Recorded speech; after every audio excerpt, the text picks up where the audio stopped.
In the fourth round of the qualifiers, in the game between Bala and Asmi, this position was reached. It was the last round of the qualifier, so every game was crucial, and this game actually changed the result of the match. As you can see, Bala is up by a rook. Usually, when you're a rook up, you would be able to win the game easily.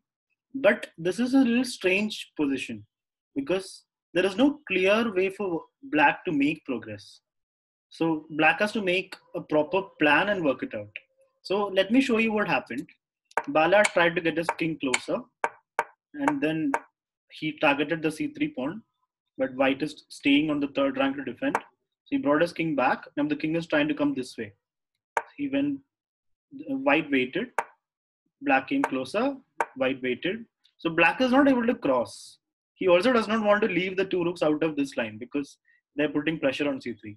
So he is not able to find a proper plan, as you can see. Now rook check, king moves, rook check, king moves, check, rook blocks, and the rook comes back. So Asmi is asking Bala, how are you going to win this? Now it's time for Bala to make a proper plan. He plays king b6.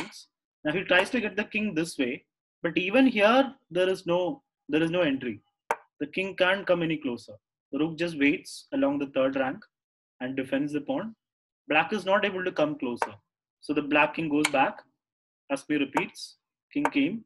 Again, repetition. And now Bala has made a small plan. He moves his rook away. He has realized keeping the two rooks here will not give him any progress because king cannot help. So he brings the rook away so that it can be active. Now rook moves. White can only wait along the third rank. Black gets this rook here. It does not really do anything.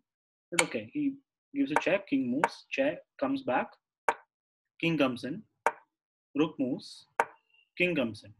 So now you can see what is Bala's idea. He wants to play rook f3 and evict this rook out of the third rank. That's actually a good plan.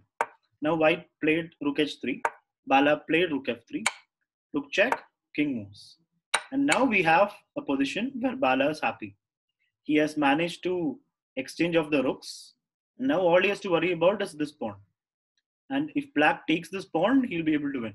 But it's not over yet. See what happened. White played king b4. Bala played king c2, which is fine. He's still getting the pawn. But it's not simple still. Because black rook and king are on this side of the pawn, especially the king. And the pawn will be helped by the king. Which means, now after king b4, Bala had to play an only move. There's only one move that wins in this position. It is not an easy move to find. It is not king b2. King b2 is the most natural move, but king b2 draws the game. Because now white is able to push the pawn. Rook a3. This is what happened. White king is just able to help the pawn forward.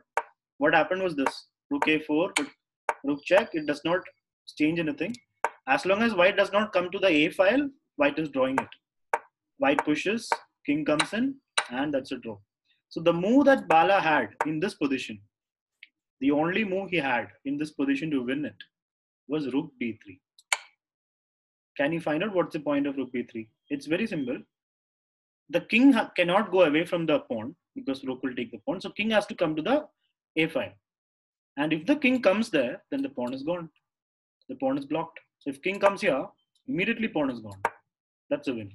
And if king comes here, even then pawn will be gone because after king moves, the only way to save the pawn is by pushing king a3 and the pawn will be gone in a few moves like king moves. This is still some work to be done, but what should black do here? Let's see. If I play rook b4, white will still push. Can this end in a mate? Rook moves, push, king moves, king. Oh, wait a minute. King moves, yeah. So if I try rook b4, pawn will push, and then that's it. Just king moves. Now the pawn is gone. White has to make the only move in the position, and then black takes it. So this is the move. This was a moment that changed everything, because if Bala had won it, then this wouldn't be the semifinals. Then the standings would be, both the teams will not be affected. Knights of Terror and Rolling Rooks would not have been affected because they would both. Actually, Knights of Terror will be affected. If Bala had, if Bala had won that game, then Rolling rooks would not be in the, they will be on 2 with a tie break of 9.5. So rolling rooks would have been knocked out if Bala had won that game, and in place of rolling rooks, pieces of glory would have been fourth. If Bala had scored that win, this would have been 3-2, which means Knights of Terror will be on 3, rolling rooks will be on 2, and Piece of Glory would have overtook rolling rooks on tiebreak. But that was not to be. Bala did not find rook b3, to the dismay of Pieces of Glory members and to the happiness of rolling rooks. And then it became a draw.